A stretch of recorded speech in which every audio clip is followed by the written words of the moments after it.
I'm Alexandra Marick. I'm Dimitri's wife. His what?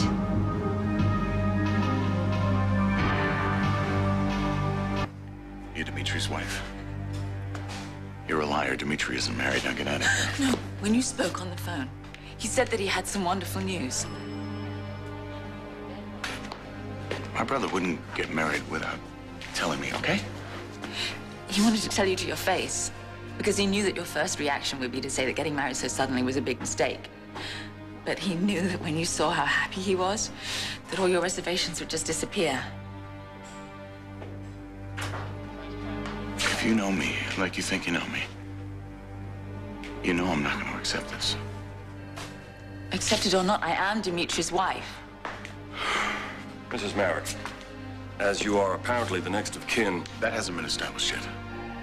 Could you give us a minute, please? Very well. I've got some things to take care of. It'll give you time to sort this out. Thank you. Thank you, Doc. Edmund, your shock at what has happened is no greater than mine. I expected our first meeting to be... not this. Look, you've made a very big miscalculation by coming here and attempting this fraud. We are Dimitri's family. We know him better than we knew him better than anyone on the face of the earth. We are the closest, dearest people in his life. Yes, you were. And we were really looking forward to sharing our good news with you. No, this is impossible. We've never heard of you. Dimitri never mentioned your name. And how long did you know him? 5 days, a week? Well, long enough to know that we wanted to be together. This whole thing is just such a shock. I mean, it's impossible. The simple truth is that we loved each other very much. And that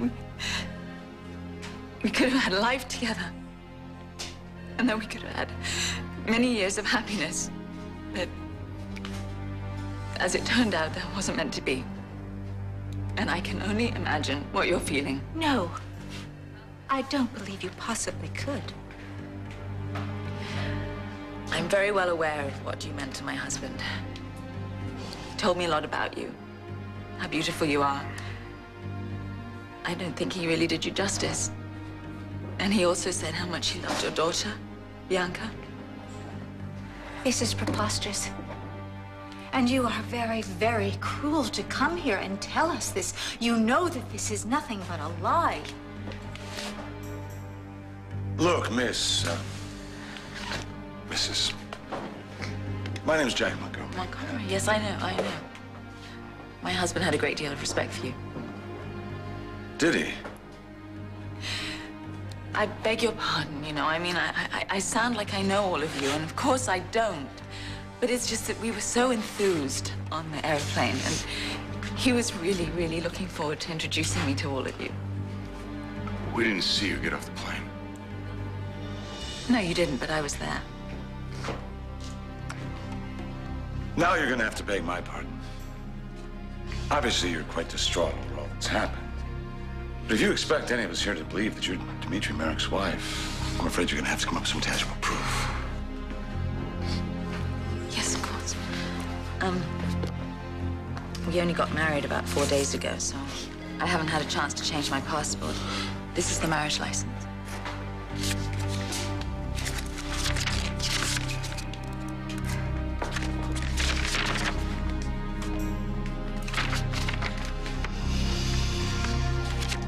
Seems genuine. Seems genuine. This woman comes out of nowhere and shows you a piece of paper and you take her word for it? She's clearly an imposter. Edmund, don't you be fooled by her too.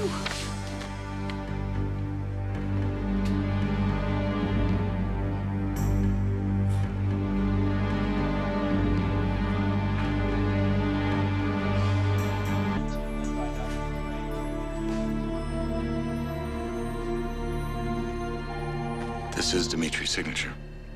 How can you be so sure? You said you were married in London. Dimitri was in Budapest.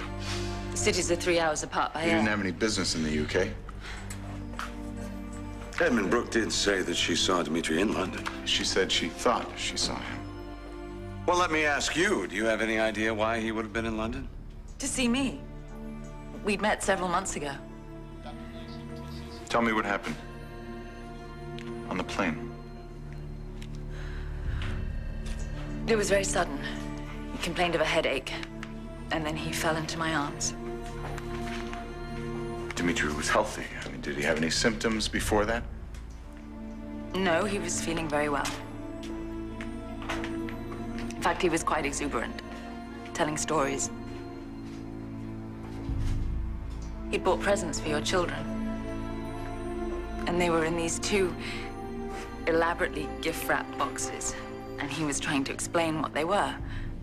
And he couldn't. So he jumped up and he went over to the boxes and he tore off the wrapper. Because he really wanted to show me what these presents were. He just couldn't wait another minute. That's the way he was. He was so irresponsible and just impulsive. Excuse me.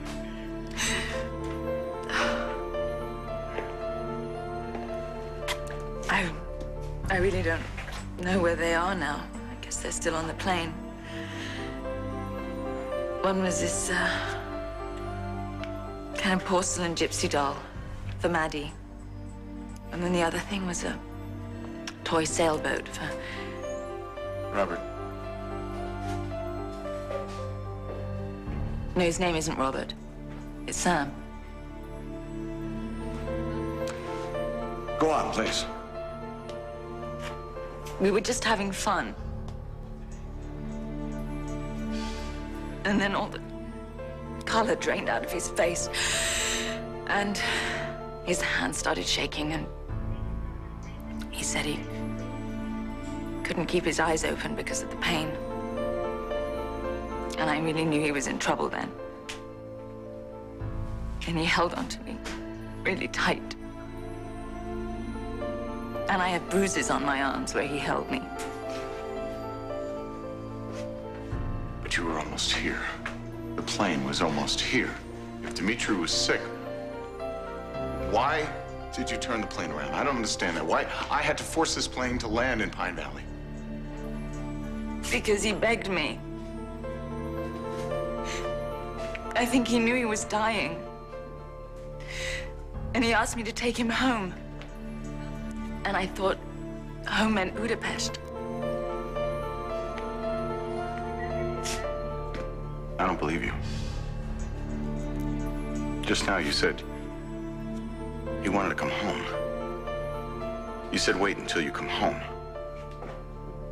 And now you're saying you thought home meant Budapest. Why are you lying?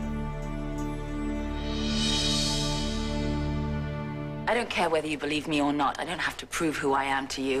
I'm just trying to tell you everything because Dimitri loved you so much. But if you're going to turn this into a cross-questioning and try and trip me up with misinformation, then I don't have to tell you anything. Look, we're just trying to find out what's happened, Mrs. Oh, you don't have to call me Mrs. Marick. Please, just call me Alex.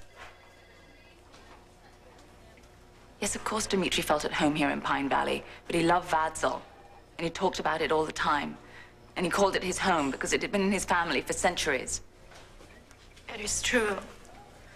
I know that Vadzol is the place where Dimitri would want to go if he were dying. Jillian, how could you possibly know that? Because he loved it very much. And my whole family resigned to it when I was lost to the communists. But Dimitri never wanted to accept that. And when the communists were gone, he worked really hard to get it back. And he spent a lot of time and effort to get it back to its original glory. Yes, I know that. I know that, Jillian. And once Grandmama thanked him for allowing her to be buried next to Grandpapa. And I turned into this big joke, and he said, when the time comes, I'll be lying next to you. Jillian. I loved him very much. He loved you too. He's very proud of you. He was proud of me. Yeah. Thank you. Alex?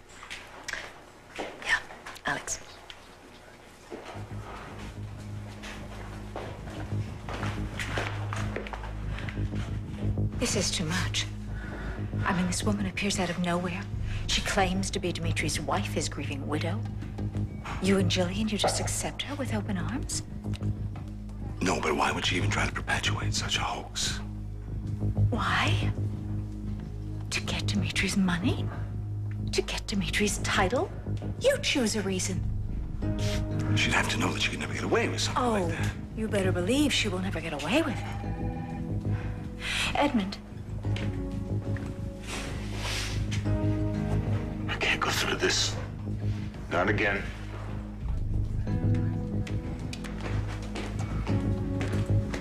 Excuse me. I must give the orders on what to do with the body. I'll need your authorization I'll now. sign what needs to be signed. But I No, you are the chief of staff, right? Yes. If you don't perform the autopsy, I will cause this hospital trouble. Dr. Silbert. Dr. Silbert, are you satisfied with the cause of death? I am not. You've made that clear. I'd like to hear the doctor's opinion. Well, as you know, post-mortem would give us answers that we don't have now. However, my legal obligation is to provide a cause of death with a death certificate. I feel I can do that to a medical certainty without one. Then there will not be an autopsy.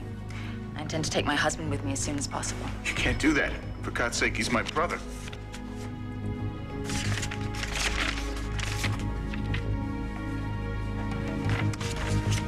I'm sorry, Mr. Gray. Mrs. Marick, would you come with me, please? Wait, please. Please, just think about what you're doing here. Now, this has been a great shock to all of us. I mean, can you really just take him away before his family here has a chance to mourn him? Why don't you want to know why he died? Huh? If you really loved him, you would. Don't you dare question my love for Dimitri. I will carry out his wishes as I see fit.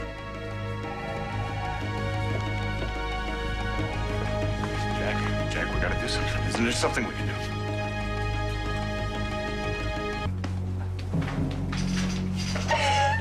Transplant team led by Dr. Gray.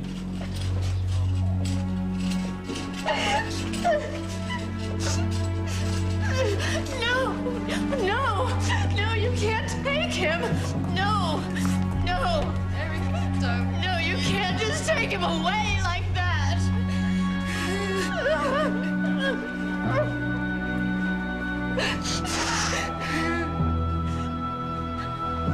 Dimitri.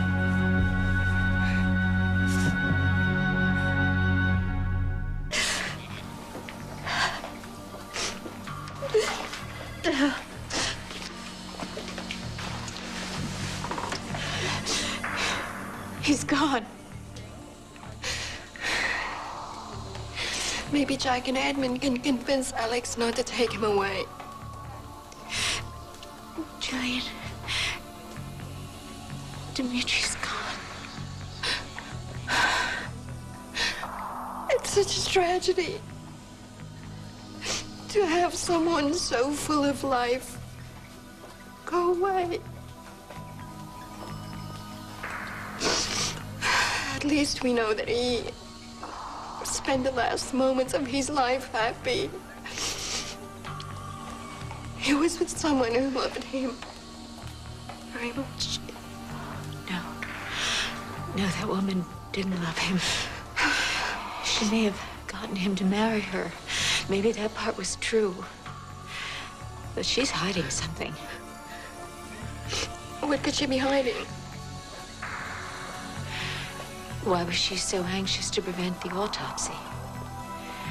Why was she in such a rush to get the body out of the country?